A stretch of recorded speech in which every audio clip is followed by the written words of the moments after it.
Sa number 6, Barangay Estefania sa Bacolod City ang magatalana sang tanod agud to hugot nga mabantayan ang sapa sa relocation site agud to mapaiway ang paghaboy sang patay nga sapat.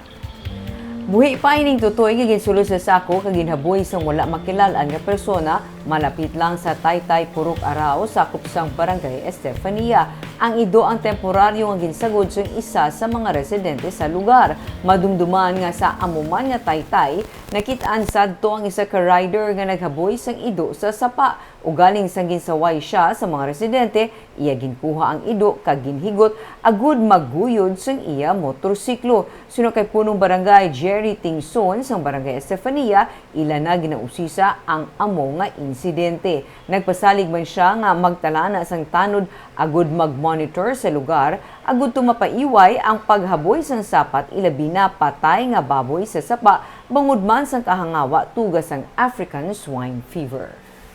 Ginwarningan ko ang mga aton yung mga pro commanders. Yan naghatag ko instruction, no? Nga hugton ang monitoring. Sa sina nga, of course, ina nga cases, hindi natin matoleran, no?